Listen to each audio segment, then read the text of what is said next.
선지자 예레미야가 예루살렘에서 이 같은 편지를 느부갓네살이 예루살렘에서 바벨론으로 끌고 간 포로 중 남아있는 장로들과 제사장들과 선지자들과 모든 백성에게 보냈는데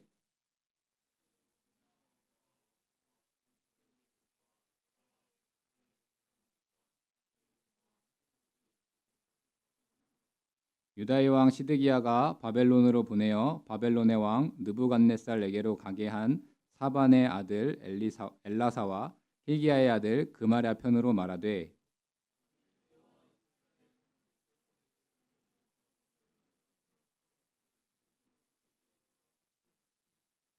너희는 집을 짓고 거기에 살며 텃밭을 만들고 그 열매를 먹으라.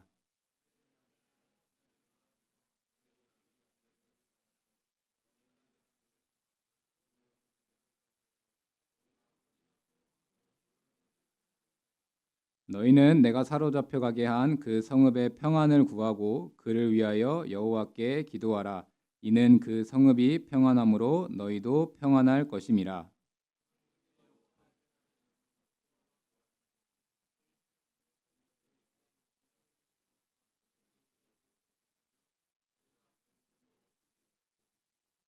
내가 그들을 보내지 아니하였어도 그들이 내 이름으로 거짓을 예언함이라. 여호와의 말씀이니라.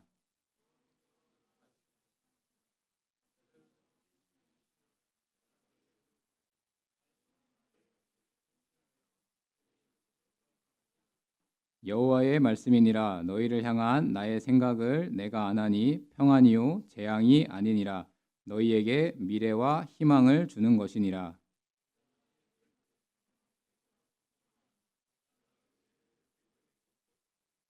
너희가 온 마음으로 나를 구하면 나를 찾을 것이요 나를 만나니라.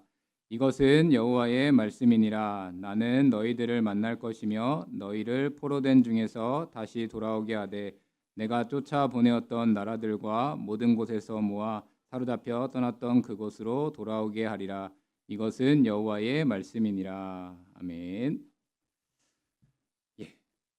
그래서 1주차 그거 한번 1주차의 1번 도시라는 큰 제목으로 이제 진행될 텐데 원래는 이게 한 과예요. 이제 파트별로 해가지고 이 제가 가지고 있는 이 책은 8주차에 걸쳐서 이제 공부를 할 수 있는 내용인데 우리가 한 달이라는 그런 시간이 있으니까 이거를 주차별로 제가 임의적으로 이렇게 쪼개서 이렇게 나눠줄 거예요. 그래서 이번에는 이 파트 1권인데 이거를 우리가 3주가 남았으니까 4월 5일에 캠퍼스 모임 하기 전까지 캠퍼스 이 기도회 하기 전까지 공부할 때까지 3주가 남았으니까 이번에 3주에 걸쳐서 이렇게 나눠서 진행해 보도록 하겠습니다.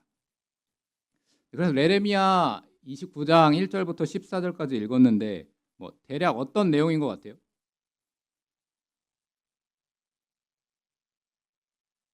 그래서 설명을 해드리겠습니다. 네.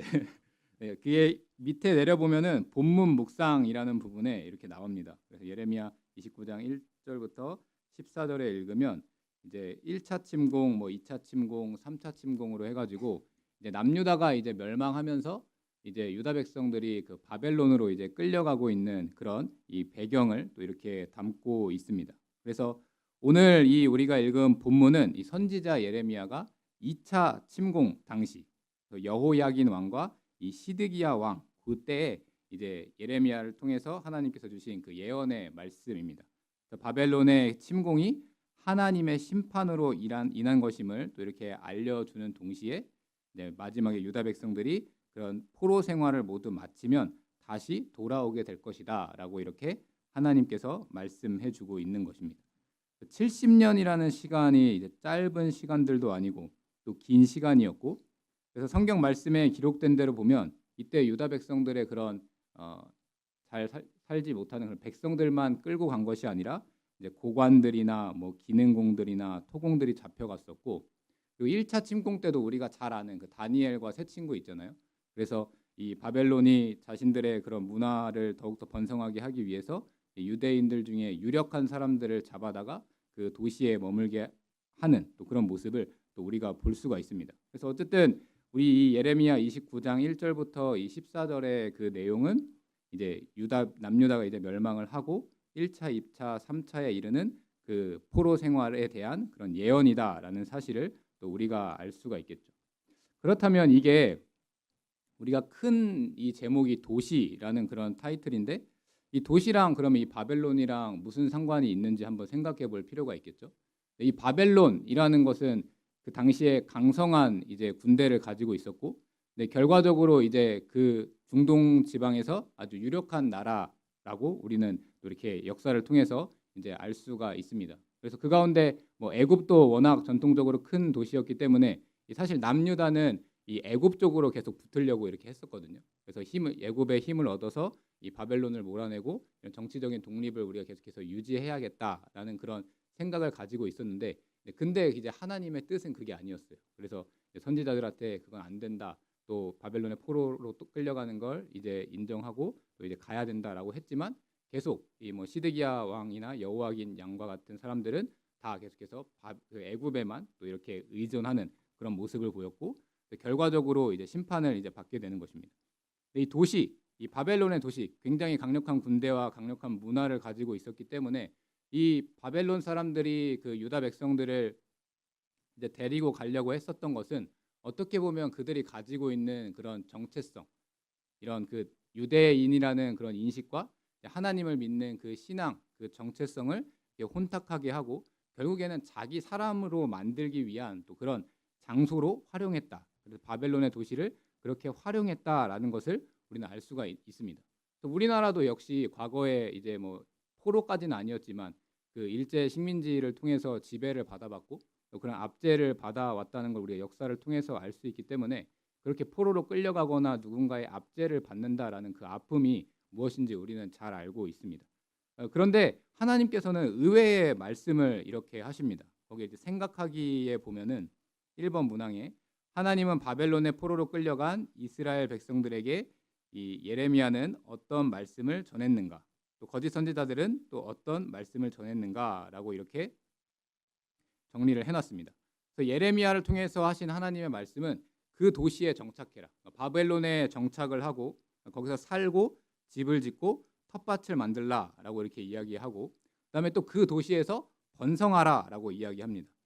줄어들지 말고 계속해서 그 세력을 유지해라라고 이렇게 이야기하고 있는 거죠. 그리고 이어서 도시의 평안과 번영을 구하라. 우리를 이렇게 잡아서 끌고 온 나라인데 그 나라의 평안을 위해서, 그 나라의 발전을 위해서 계속 구해야 한다라고 이야기하고 있습니다. 심지어 도시를 위해 기도하라라고 했습니다. 그 바벨론이라는 땅을 위하여 여호와 하나님께 너희가 기도해야 한다라고 이렇게 이야기하고 있었던 것입니다. 만약에 우리들이 이렇게 압제를 받고 있고 만약에 우리가 이렇게 포로 생활을 끌려왔다고 하면 사실 이런 요구는 우리가 이걸 들어야 하나? 라는 그런 의문뿐만 아니라 어떻게 우리가 그렇게 행할 수 있겠습니까? 라고 이렇게 토로할 수 있는, 또 불만을 내세울 수 있는 그런 요구임에 틀림이 없습니다. 그래서 실제로 이스라엘 백성들 중에도 28장 1절부터 4절에 이 거짓 선지자, 대표적으로 하냐냐라는 사람이 있었는데 이 사람은 너희가 도시에서 떨어져 나와서 밖에 있어야 한다. 바벨론에 잡혀가면 안 된다. 잡혀가더라도 그 도시에서 적대적으로 우리가 생활해야 한다라고 이렇게 이야기를 하는 모습을 볼 수가 있습니다. 또 우리가 상식적으로 생각하면 또 아주 일상적인 그런 이 인식에서 우리가 생각을 해보면 이 하나님께서 예레미야를 통해서 주시는 그 메시지가 이게 참 이 우리 인간의 생각으로는 어떻게 이럴 수가 있지라고 하는 그런 생각을 우리가 가질 수가 있게 되는 것입니다. 그런데 하나님께서는 이어지는 그 질문에 보면은 너희에게 평안과 미래와 희망을 주는 것과 또 그 성읍의 평안을 구하는 것은 어떤 의미일까라는 이런 질문을 통해서 우리가 생각을 해보게 됩니다. 우리가 포로로 잡혀왔는데 이게 너희에게 평안을 주려고 하는 거기 때문에 너희는 그 성읍의 평안을 구해야 한다라고 이야기하는 거죠.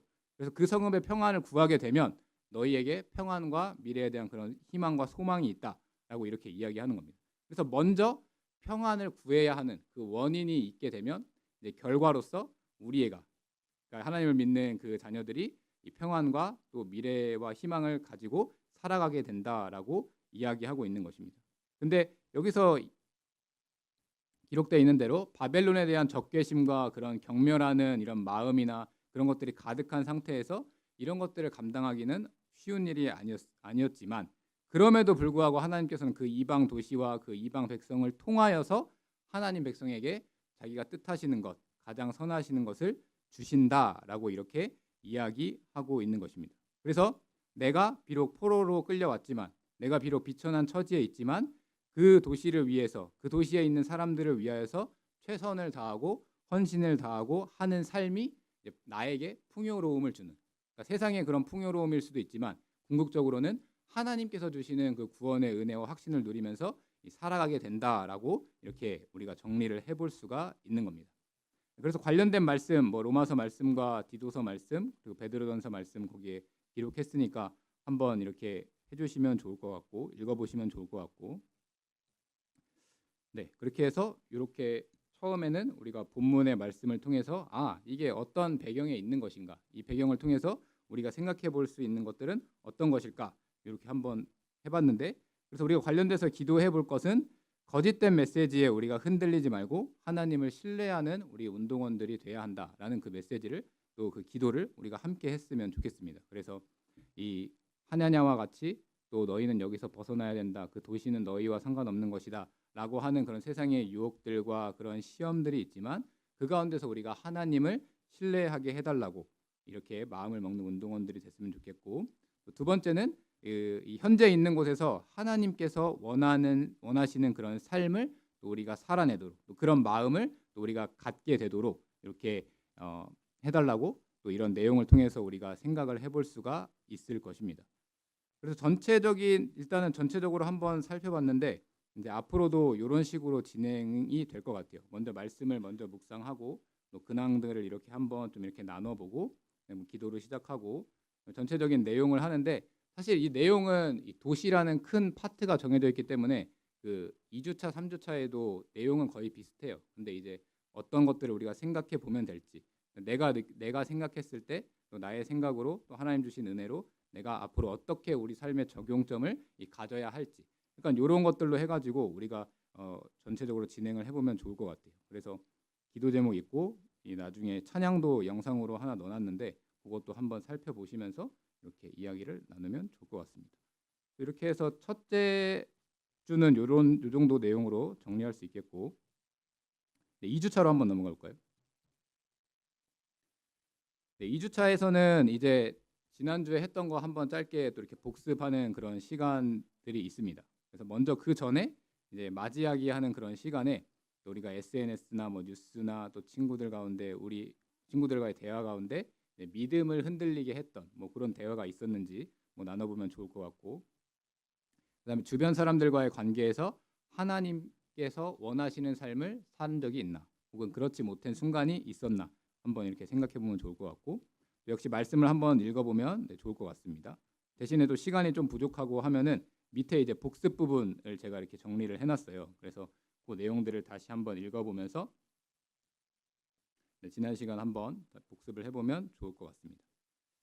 그래서 전체적인 그런 내용들이 이제 정리되어 있고, 우리가 생각해 볼 것들 또 이렇게 세 가지 제가 정리를 해놨습니다.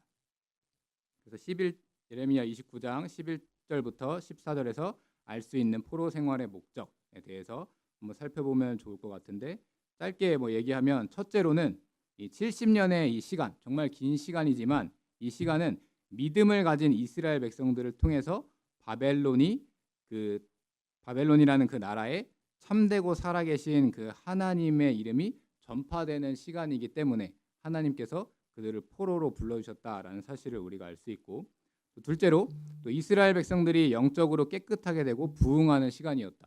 그러니까 이 정말 하나님을 섬기기가 참 쉽지 않은 그런 상황이잖아요. 또 그런 상황에서 하나님을 더 찾고 간절하게 또 하나님 앞에 기도하고 또 그 가운데 신앙을 지키고 라고 이렇게 살아가면서 영적으로 조금 더 정결케 되는 거죠. 우리도 그 신앙생활이 이렇게 자유롭게 누릴 수 있을 때는 이 소중함과 그것에 대해 잘 모르지만 뭐 군대를 가거나 뭐 유학을 가거나 그렇게 되면 그럴 때 우리가 하나님을 더욱더 이렇게 잘 만나게 되는 것처럼, 또 하나님께서도 이 포로라는 그 시간들을 통하여서 이스라엘 백성들이 더욱더 하나님을 진심으로 찾을 수 있도록 이렇게 역사해 주셨다라는 사실을 또 알 수 있고, 결과적으로 이 모든 것이 재앙이 아니고 바로 평안이다라는 그런 하나님의 말씀을 통해서 우리가 이 신앙을 지키고 살아가는 것이 얼마나 중요한 것인지를 다시 한번 알게 하는 또 그런 내용입니다. 그래서 이 책에서는 한번 이 팀 켈러라는 목사님이 이 종교 사회학자인 그 로드니 스타크라는 사람의 그런 말을 통해서 다시 한번 우리가 이 기독교의 그런 역사적인 그런 상황들이 어떠했는지 이렇게 정리를 해주고 있습니다. 특별히 그리스 로마의 그 도시 속에서 이 기독교의 영향력에 대해서 짧게 이렇게 정리를 해놨는데, 기독교는 그리스 로마 도시 문명 속에서 삶의 그런 빈곤이나 혼돈이나 공포나 이 야만성에 대항하는 재활력화 운동의 기능을 했다라고 해요. 어떻게 보면 그 생명을 이제 불어넣는 그 참된 그런 생명을 바라볼 수 있는 그 역할을 기독교가 감당을 했다라고 이렇게 이야기를 합니다. 뭐 구체적인 그 내용으로는 이 노숙자들이나 빈곤층으로 가득한 그 도시의 사람들에게 희망을 전달했고, 또 그 이주자와 이방인들로 가득한 그 도시 가운데 연결고리가 되는, 사실 다른 문화와 다른 언어와 어우러질 게 전혀 없는데 그 가운데 신앙 안에서 이렇게 또 하나로 맺게 되는, 이렇게 연결시켜주는 그런 역할을 했다라고 이렇게 이야기를 하고 있고, 민족 간의 갈등으로 빚어진 그런 도시, 계속해서 대립이 일어나고 또 분쟁이 일어나고 또 투쟁이 일어나는 그 상황 가운데서도 사회적인 그런 연대를 맺을 수 있도록 했고, 그다음에 전염병이 창궐한 도시에서 이런 봉사의 그런 모습을 보여주면서 이 그리스도 로마 시대의 그 도시 가운데서도 이 기독교가 살아 움직였다라는 것을 이렇게 이야기를 해주고 있습니다. 그래서 우리도 근대적으로 생각해보고, 또 특별히 우리나라만을 생각해봐도 우리나라 이렇게 근대화되고 발전되고 또 계속해서 우리가 하나님을 섬길 수 있는 것도 이 기독교의 그런 역할이 굉장히 크기 때문에 가능한 일이었다라고 생각할 수가 있습니다. 특별히 우리 친구들이 다니는 그런 대학교 이 캠퍼스 역시도 처음에 우리나라에 들어왔을 때 그런 기독교의 영향력으로 인해서 많은 사람들이 배움을 갖게 되고, 또 거기서 다시 또 지식인으로서 성장을 하고, 또 그 안에서 이 기독교 신앙 가운데 또 지식이 성장해서 결과적으로 우리나라가 이렇게 발전하게 된 것을 볼 때 여전히 오늘날에도 이 기독교의 영향력이 또 미치고 있다라는 사실을 또 우리는 알 수가 있습니다. 그런데 우리가 한 가지 생각해 볼 것은 이 시대가 계속 지나가면 지나갈수록 이 기독교의 영향력이 조금씩 떨어져 가고 있다라는 그런 현실이에요. 그래서 우리 친구들이 이 내용을 한번 살펴볼 때 이제 과거에는 우리 기독교의 영향력이 이렇게 거대했고 또 그것들이 많이 이 역사가 많이 일어났는데, 또 지금 우리의 상황에서는 이 기독교라는 것이 이 기독교 신앙이 또 사회에 미치는 그 도시에 미치는 영향이 얼마만큼 되는지, 또 나는 또 그런 역할을 또 감당하고 있는지 이렇게 한번 생각해 보면 좋을 것 같습니다. 그런데 이게 또 거창한 일은 아니라고 저는 생각을 해요. 그래서 우리 친구들이 신앙을 가지고 한 사람을 대하고 또 그 뭐 동아리나 혹은 뭐 학생회나 여러 가운데서 내가 신앙을 가진 사람으로서 또 어떻게 또 해나갈 수 있을까, 또 어떻게 그 사람들에게 또 그 이스라엘 백성들처럼 이 나의 정체성을 드러내고 그 가운데 하나님의 이름을 전파할 수 있을까라는 것을 생각해 보는 것만으로도 우리 친구들에게 또 유익한 시간이 되지 않을까라고 생각을 합니다. 그래서 2주차에서 우리가 함께 기억하고 함께 기도해야 될 것은 내가 있는 도시, 뭐 캠퍼스, 가정 혹은 교회에서 내가 영적인 그런 정체성을 잘 지키며 살아가도록 하고 싶다라는 그런 결단을 한번 가지면 좋을 것 같고, 그다음에 그 이외에도 이 세상 속에서도 내가 계속해서 복음을 이제 전하는 영적 정체성을 지키면서 살아가는 것과 사실 이 복음을 전파하며 사는 것은 어떻게 보면 비슷하지만 사실은 조금 다른 영역이잖아요. 우리가 계속해서 그 신앙을 지키고 살아가고 내가 흔들리지 않을 때 또 하나님 나라를 전하는 그 복음을 전할 수가 있기 때문에 우리가 계속해서 내가 이 복음을 전파하는 사명을 감당하게 해달라고 또 결단하고 또 생각하는 것이 또 우리 운동원들이 또 가질 수 있는 생각이지 않을까, 또 그렇게 생각을 해봅니다. 그리고 3주차로 한번 넘어가 볼까요? 네, 3주차에도 맞이하기 질문에 뭐 이전에 복습했던 내용들을 한번 살펴볼 수 있고, 생각하기 부분에 이제 가보면 위에 부분은 쭉 읽어보면 좋을 것 같은데, 그러면서 우리가 한번 생각해 볼 거는 바로 이거예요. 우리가 이 도시라는 지역에서 살아가면서 또 우리가 그 가운데 이 신앙의 정체성을 가지고 살아가면서 또 선한 영향력을 미쳐야 되는데, 사실은 우리가 신앙을 가진 우리들보다 더 도덕적으로 또 더 지혜롭게 또 더 능력 있게 살아가는 사람들이 많이 있잖아요, 우리 주변에. 그래서 그런 사람들을 이제 보았을 때 내가 느꼈던 그런 생각들, 그런 어떤 느낌들, 나는 어떤 생각으로 또 이렇게 살아가고 있나, 또 그 사람들을 보면서 어떤 생각을 하게 되었나라는 것도 한번 나눠보면 좋을 것 같습니다. 우리가 여기서 중점적으로 봐야 될 것은 두 번째 내용인데 이원론과 관련된 이야기예요. 그래서 우리가 보통 이제 이 인생을 살아가다 보면 이 믿음과 그 신앙이라는 또 우리의 그런 정체성이랑 또 우리의 실제적인 그런 삶이랑 이렇게 구분해서 살아갈 때가 참 많잖아요. 이것은 거룩한 것이고 약간 이것은 부정한 것이다라는 그런 생각에 우리가 세상 앞으로 이제 나아가지 않고 그저 머물러 있는 또 그런 모습을 보일 때가 참 많은 것 같습니다. 우리가 이런 하나님을 섬긴다고 이제 말하면서도 뭐 성경 말씀을 듣는거나 뭐 전도하거나 또 우리가 어떤 훈련을 받거나 교회 안에서 봉사하는 것은 뭐나 선하고 깨끗한 걸로 이제 당연시하게 여기지만 그 이외의 것들 우리가 세상에서 친구를 만나고 우리가 뭐 학업을 하고 뭐 직장에서 일을 하고 그러니까 이런 여러 가지의 것들은 이제 교회와 다른 것이기 때문에 이런 것들을 단순하게 나쁘고 또 오염된 것으로 여기는 그런 모습들이 많이 있는 것 같습니다.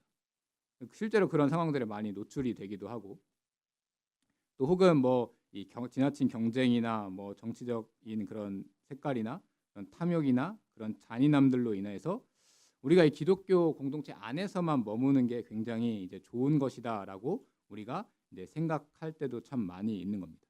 근데 이런 이원론적인 생각이 강해지다 보니까 아까 말했던 제가 2주차 설명할 때 말했던 그런 우리의 그런 문화적인 어떤 영향력, 우리가 이 세상 가운데 그리스도인이라고 살아가는 것에 그런 정체성이나 이 복음을 드러내는 것에 한계가 여기서부터 시작되었다고 이제 생각을 해요. 근데 이원론이라는 것이 워낙 오래전부터 있었던 그런 철학이고 또 인간적인 우리 일반적인 그런 인간들의 그런 사상이나 감정 가운데는 굉장히 합리적인 것이라고 생각되어지기 때문에 우리가 이것들을 이렇게 딱 하나로 딱 묶어서 가져가는 게 참 쉬운 일은 아닙니다. 그렇지만 우리가 믿는 이 기독교라는 것은 이런 신성한 것과 이 세속적인 것을 구분하라고 절대 말하고 있지 않는다라는 것을 우리는 기억해야 하는 거죠. 그래서 우리가 항상 이야기하는 거지만 무엇을 하든지 하나님의 영광을 위해서 해야 한다라는 것을 우리가 표제로 삼고 그 말씀을 붙들고 살아가는 것도 주님께서 우리에게 명하신 그 명령이 이 세상과 분리되는 그런 삶이 아니라 우리 모든 삶의 영역의 주인이신 그 주님만을 또 의지하면서 계속해서 내가 행하는 그런 모든 일들 가운데 어떠한 말씀으로 어떠한 동기를 얻고 그래서 참된 그 태도를 가지고 또 어떻게 하면 내가 하나님을 선하시게 하는 하나님의 이름을 드러내는 그 방법을 또 우리가 이루어낼 수 있을까라는 것을 생각해 보는 게 우리가 이 그리스도인으로서 또 특별히 대학생들로서 또 직장인으로서 한번 생각해 볼 또 그런 내용이라고 생각을 합니다. 그래서 성과 속을 구별하지 않고 온전히 하나님의 영광을 위해서 살아가는 것, 이 자체가 바로 복음이다라는 사실을 우리는 기억을 해야 하겠습니다. 그래서 우리가 생각해 볼 것은 이 히브리어로 이 샬롬, 그러니까 이 본문에서는 이제 평안이라는 그 단어가 있는데 그게 우리 친구들이 잘 아는 대로 이 샬롬이라는 그런 단어입니다. 그래서 이 샬롬이라는 말은 그런 평안이라는 말도 있지만 이 건강하다, 또 증가하다, 형통하다라는 그런 말도 있다고 합니다. 그러니까 우리가 신앙을 딱 받아들였다고 평안해서 그 상태에 항상 머무르는 것이 아니라 계속해서 우리의 삶의 모든 영역에서 그 평안을 확장해 나가는 게 또 우리가 그리스도인으로서 이 행해야 할 모습이다라는 것을 우리가 기억을 해야겠죠. 그래서 나아가서 우리가 이런 속한 도시 또 공동체 평안하게 만들기 위해 우리가 1주차, 2주차에서 그럼 내가 할 수 있는 것은 무엇일까? 나는 잘하고 있는가? 그러니까 이런 것들을 이제 검증을 해봤다면 이제 마지막 셋째 주에는 이제 우리가 그 샬롬이라는 그 이름대로 그 평안하게 하라라는 그 하나님 명령대로 우리가 할 수 있는 일이 구체적으로 무엇인가라고 이렇게 제시를 하고 있는 것입니다. 첫 번째로 그리스도의 성품 담기. 쉽게 얘기해서 이 성령의 열매를 맺어가는 삶을 살기 위해 힘써가자라는 것이 될 거고, 두 번째로 그리스도를 알아가기. 그러니까 우리가 하나님을 또 존재하신다는 것을 인정하지만 우리가 하나님이 어떤 분이신지 또 어떤 속성을 가지셨는지 또 그것들을 우리가 탐구하고 거기서 대해서 묵상하고 또 생각할 때 하나님이 어떤 분이신지를 더 풍성하게 알 수 있기 때문에 우리는 계속해서 하나님을 알아가는 그 일에 힘써야 한다라고 또 제시를 해주고 있고, 그다음에 그리스도 안에서 교제하며 관계 맺기. 그래서 우리가 이 믿는 사람들만 또 그리스도 안에서 믿고 교제하고 관계 맺는 것이 아니라 우리가 그리스도라는 그 이름을 들고 나아가는 우리가 학생으로서 많은 사람들을 만날 때마다 그들과 맺어지는 그 관계가 그냥 부질없는 것이고 또 헛된 것이고 또 그냥 시간 낭비라고 생각하는 것이 아니라 그 사람들과 말 한마디 나눌 때도 내가 주님께서 나에게 명령해 주신 일이기 때문에 또 그들도 역시 주님 안에서 연합되고 또 결합해서 우리가 복음 안에서 하나가 될 수 있게 해달라라고 이렇게 이야기하면서 또 살아가는 것이 바로 평안을 구하는 그 도시의 평안을 구하는 또 우리들의 삶의 모습이지 않을까라고 생각을 합니다. 그래서 우리가 계속해서 가장 중요하게 기억해봐야 될 것은 이 도시라는 게 우리가 밖에서 이렇게 바라보게 되면 정말 거대하고 우리 그리스도인들이 영향을 미치기가 참 어려워 보이는 문화적으로도 굉장히 우리가 이제는 뒤떨어져 보이는 약간 그런 모습 때문에 우리가 지레 겁을 먹고 다가가지 못하는 그런 현실 가운데 있습니다. 그렇지만 우리가 기억해야 할 것은 그 도시 안으로 우리가 직접적으로 침투하고 그 안에서 들어가 보면 사실 영적으로는 굉장히 소망이 없어 보이는 그런 사람들을 발견하게 된다라는 것입니다. 그래서 최근에 계속 이 뉴스 시끄럽게 나오는 뭐 연예인들의 그런 뭐 자살의 그런 소식이나 또 혹은 뭐 이렇게 이 세상 가운데 일어나는 그런 안 좋은 일들 또 그런 사건 사고들이 보도되는 것을 바라보면 여전히 이 도시 가운데 그리스도의 사랑이 필요하고 또 우리의 손길이 필요하고 또 하나님을 믿는 그런 참된 신앙이 필요한 사람들이 참으로 많구나라는 것을 우리는 이렇게 깨달을 수가 있습니다. 그렇기 때문에 우리가 그런 사람들을 위해 그 사람들을 찾아가는 것이 우리의 책무이고 예수님께서 그렇게 낮은 자들을 찾아가 주시고 그들의 병을 고쳐 주시고 그들을 위해서 기도해 주시고 이렇게 하셨던 그 모습들처럼 우리 역시 또 타인을 섬기고 또 그들에게 필요한 것이 무엇인지를 적극적으로 알아보고 또 그들에게 또 복음을 통해서 그런 사랑을 전하고 또 그들을 하나님께로 불러 모으는 그런 역할들이 바로 하나님께서 우리에게 주신 그런 최고의 평안이라는 사실을 우리가 꼭 기억해야 하겠습니다. 그래서 우리 친구들이 이렇게 3주차의 마지막을 또 이렇게 마무리하면서 이런 모든 그런 과정들이 그렇게 소망이 없어 보이는 사람들을 하나님 편으로 인도하는 것뿐만 아니라 나 자신의 성장이 되고 또 그것들을 통하여서 우리 각자의 뭐 교회나 각자의 뭐 신앙이나 뭐 이런 것들이 부흥하고 성장한다면 바로 그것이 하나님께서 제일 기뻐하시는 성령의 열매이지 않을까라고 그렇게 생각을 해봅니다. 마지막 그 셋째 주에도 예수님을 더욱 가까이 하여 그 속한 공동체 안에서 이런 샬롬, 참된 평안의 삶을 살아가기를 결단하는 친구들이 되었으면 좋겠고 그래서 주님께서 내게 주신 그 능력을 또 가지고 그 능력을 더욱더 신뢰하고 계속해서 갈고 닦아서 이 내가 속한 그 공동체를 회복시키는 우리 교회뿐만 아니라 우리 각자에 속한 그런 직장이나 또 동아리나 약간 이런 모든 것들 가운데서 또 주님의 이름으로 그들이 온전하게 설 수 있도록 인도하는 그런 책임을 우리 감당하게 해달라고 기도하면 좋을 것 같습니다. 예, 그래서 이렇게 해서 전체적인 내용을 한번 살펴보았는데요.